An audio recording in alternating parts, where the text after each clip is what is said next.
दिन के 12 बज रहे थे, लेकिन सोहन अभी भी सो रहा था। उसकी माँ सुमित्रा ने आवाज दी, उठ जा बेटा, देख सूरज सर पर चढ़ आया है, कब तक सोता रहेगा। लेकिन सोहन पर कोई असर नहीं हुआ और वो दोबारा सो गया। कुछ देर बाद उसे खाने की खुशबू आने लगी। दाल में तड़का लगते ही उसे भूख लगने लगी। सोहन उठा और सीधा माँ के पास रसोई में पहुँच गया। सोहन बोला, माँ क्या बनाया है? माँ ने कहा, पहले जाकर नहा लो, फिर आना रसोई में। दाल चावल बनाए हैं। दाल चावल सोहन को बहुत पसंद थे। वो फटाफट आंगन में गया और हैंडपंप से बाल्टी भरने लगा। जल्दी से नहाकर कपड़े पहनकर सोहन रसोई में पहुंच गया। तब तक खाना तैयार हो चुका था। माँ ने खाना परोस दिया। खाना बहुत ही स्वादिष्ट बना था। सोहन ने भरपेट खाना खाया। वो खाना खाकर उठा तो माँ ने टोक दिया, अब कहाँ चल दिया? सोहन बोला, माँ लगता है खाना कुछ ज्यादा ही खा लिया है, बहुत तेज नींद आ रही है, मैं तो सोने जा रहा हूँ। माँ गुस्सा होते हुए बोली, हे भगवान, अभी 1 घंटे पहले ही तो सोकर उठा है। तुझे बस सारा दिन यही काम है, उठो, खाओ और सो जाओ। तुझे पता है तेरे पिता खेत में कितनी मेहनत करते हैं, तब हमें 2 वक्त की रोटी मिलती है। कुछ नहीं तो जाकर उनकी मदद ही कर दिया कर। उनके लिए खाना ले जा, मैं अभी तैयार कर रही हूँ। सोहन पर तो जैसे दुखों का पहाड़ टूट पड़ा। सोहन बोला, माँ तुम्हें पता है इतनी धूप में पहले एक बार मैं खाना देने गया था, आकर कितना बीमार पड़ गया था। तुम ही चली जाना, मैं तो सोने जा रहा हूँ। सुमित्रा को बहुत गुस्सा आया। इससे पहले वह कुछ कहती, सोहन तेजी से अपने कमरे में जाकर सो गया। सुमित्रा खाना लेकर खेत पर पहुंची। कबीर दास बहुत मेहनत से खेत जोत रहे थे। सुमित्रा बोली, सुनो जी, पहले खाना खा लेते। कबीर दास बोला, अरे तुम इतनी धूप में क्यों परेशान होती हो, सोहन के हाथ से खाना भेज देती। सुमित्रा दुखी होते हुई बोली, हमारे तो भाग्य ही फूट गए हैं। ऐसा आलसी बेटा मिला है, बस खाता है और सो जाता है। भगवान जाने इस लड़के का क्या होगा। कबीर दास बोले, चिंता मत करो, एक दिन सब ठीक हो जाएगा। सोहन के माता पिता सोहन की आदत से बहुत परेशान थे। वह कोई भी काम नहीं करता था, बस सारा दिन सारी रात सोता रहता था। एक दिन सोहन के पिता ने कहा, बेटा मैं खाद और यूरिया लेने शहर जा रहा हूँ, 2 दिन लग जाएंगे, फसल तैयार होने वाली है, तू सुबह खेत पर चले जाना और सारा दिन वहीं रहना, शाम को खाना खाकर रात को वहीं सोने चले जाना, कहीं कोई जानवर खेत में न घुस जाए या कोई और हमारी फसल को नुकसान न पहुंचा दे। सोहन बोला, पिताजी मुझसे ये सब नहीं हो पाएगा, आप माँ को बोल दीजिए। पिता बोले, नालायक, खेत की देखभाल आदमियों का काम होता है। अगर मुझे पता लगा तू खेत पर नहीं गया या फसल को नुकसान हो गया तो तेरी खैर नहीं। सोहन डर गया। वह पिता के जाने के बाद माँ से बोला, माँ सुबह जगा देना, नहीं तो पता नहीं पिताजी क्या करेंगे। सुमित्रा मोहन को सुबह 6 बजे जगा देती है। सोहन खेत में पहुंच जाता है। वहां जाकर देखता है चारों ओर ठंडी हवा चल रही थी। वो एक पेड़ के नीचे बैठ जाता है। तभी उसे उगता हुआ सूरज दिखाई देता है। सोहन ने ये सब पहली बार देखा था।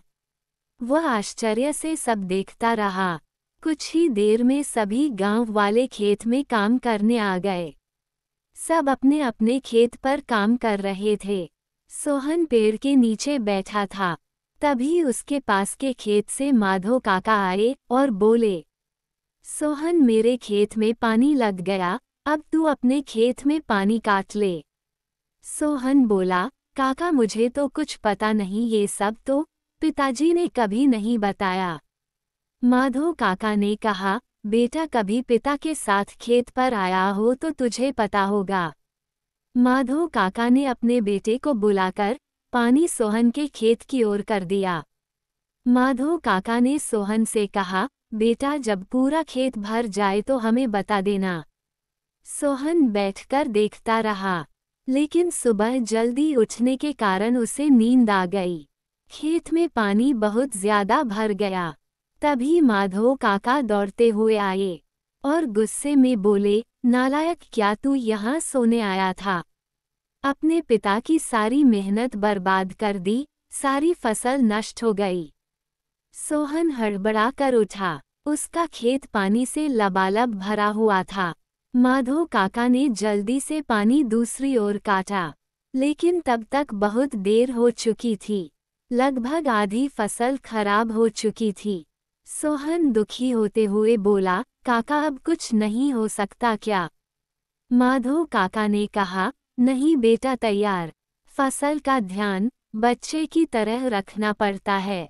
समय से पानी देना, खाद देना, जानवरों से बचाना, इसलिए तो हम दिन रात खेत पर रहते हैं। अब तो भगवान ही मालिक है। सोहन पेड़ के नीचे बैठा रोता रहा। दोपहर को सुमित्रा खाना लेकर आई। उसे सब पता लगा तो उसने भी सोहन को बहुत डांटा। शाम को सोहन घर नहीं आया, न ही उसने खाना खाया। उसकी भूख, प्यास, नींद सब उड़ चुकी थी। अगले दिन जब कबीरदास घर वापस आए तो उन्होंने सोहन के बारे में पूछा। सुमित्रा ने सारी बात बता दी। कबीरदास सब छोड़कर दौड़ते हुए खेत पर पहुंचे। उन्होंने देखा सोहन पेड़ के नीचे बैठा रो रहा था। आधी फसल खराब हो चुकी थी। सोहन अपने पिता को देखते ही बोला, पिताजी मुझे माफ कर दीजिए, मेरे आलस ने इतना बड़ा नुकसान कर दिया। आप चाहें तो मुझे पीट लीजिए। पिता बोले, नहीं, तुझे मारने से फसल ठीक नहीं होगी। वादा कर आज के बाद कभी आलस नहीं करेगा। चल अब घर चल, वहीं बात करेंगे। दोनों घर आ जाते हैं। सोहन की आंखों से अब भी आंसू बह रहे थे। सुमित्रा ने उसे खाना खाने को बोला, लेकिन उसने नहीं खाया और वह अपने कमरे में जाकर रोने लगा। सुमित्रा बोली, जी अब क्या होगा, आधी फसल तो बर्बाद हो गई। कबीरदास बोले, सुमित्रा कोई घाटे का सौदा नहीं है। आधी फसल देकर अगर बेटा सुधर गया तो यही काफी है। कबीरदास ने सोहन को बुलाया और कहा, बेटा अब तो जो नुकसान होना था हो गया। अब हमें कल से आधे खेत की फसल उखाड़ कर दोबारा बोनी होगी। सोहन बोला, पिताजी आप बाकी आधे खेत में खाद यूरिया लगाकर उसे काटने का इंतजाम कीजिए।